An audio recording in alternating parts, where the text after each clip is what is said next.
நீரிழிவுக்கு உணவு முறையும் பாரம்பரியமும் முக்கியமான காரணமாகின்றது. பாரம்பரியத்தில் தாத்தா பாட்டி தாய் தந்தைக்கு நீரிழிவு நோய் இருந்தால் அவர்களது பிள்ளைகளுக்கும் நீரிழிவு வர அதிக வாய்ப்புள்ளது. ஆனால் உணவு கட்டுப்பாட்டின் மூலம் நீரிழிவை தடுக்க முடியும் என்பது உண்மையான விடயமாகும். அதாவது அதை தள்ளி போடவும் முடியும். பொதுவாக பலரும் நீரிழிவு வந்தால் தான் உணவு கட்டுப்பாடை மேற்கொள்ள வேண்டும் என்று நினைக்கின்றனர். இது தவறு. நீரிழிவு வராமல் இருக்க வேண்டுமானால் உணவு கட்டுப்பாடு மிகவும் அவசியமாகிறது. அதன்படி உணவு கட்டுப்பாடு, உடற்பயிற்சி, தியானம், யோகா, மன அமைதி போன்றவற்றால் நீரிழிவு வராமல் தடுக்கலாம்.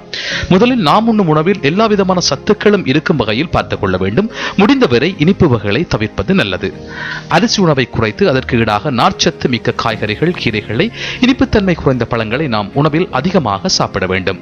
அதே சமயம் புரதச்சத்து அதிகம் உள்ள பருப்பு, பால் மற்றும் மாமிச வகைகளையும் அளவுக்கேற்றபடி சாப்பிடலாம். வறுவல், பொரியலுக்கு பதிலாக ஆவியில் வேக வைத்தது, ஊற வைத்த முளை கட்டியது போன்ற உணவுகளை அதிகம் சாப்பிடலாம். அசைவ உணவு பிடித்தவர்கள் மீன், தோலிருத்த கோழி, முட்டையின் வெள்ளைக்கரு போன்றவற்றை அளவுக்கேற்றபடி சாப்பிடலாம். இதில் கொழுப்பு குறைவாகவே இருக்கிறது.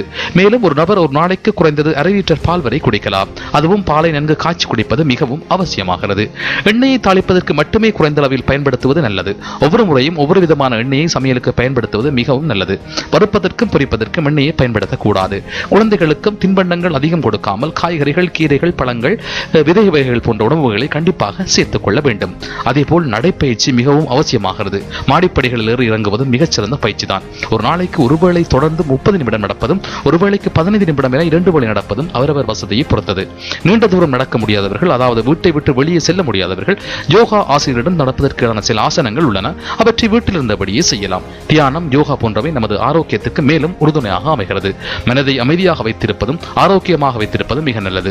உங்கள் வேலை நிமித்தமாகவோ வீட்டிலோ அதிக அழுத்தம் தரக்கூடிய விஷயங்கள் நடந்தால் உடனடியாக அதற்கு தீர்வு கண்டு மன அமைதிக்கு வழி ஏற்படுத்த வேண்டும்.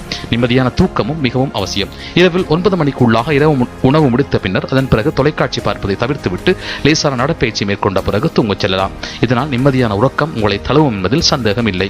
எப்போதும் உங்களை நீங்களே புத்துணர்ச்சியாக வைத்துக் கொள்ளும் வழியை கையாள வேண்டியது உங்கள் பொறுப்பு. இதனால் நீரிழிவு பெற்ற சமுதாயத்தை நாம் உருவாக்குவோம். இப்பகுதி பிடிச்சிருந்துன்னு சொன்னா லைக் பண்ணுங்க, உங்க ஃப்ரெண்ட்ஸுக்கு ஷேர் பண்ணுங்க, கருத்துக்களை கமெண்ட் பண்ணுங்க. நமது இமை யூடியூப் சேனலை சப்ஸ்கிரைப் பண்ணுங்க. இன்னும் ஒரு வீடியோவில் உங்களை சந்திக்கிறோம்.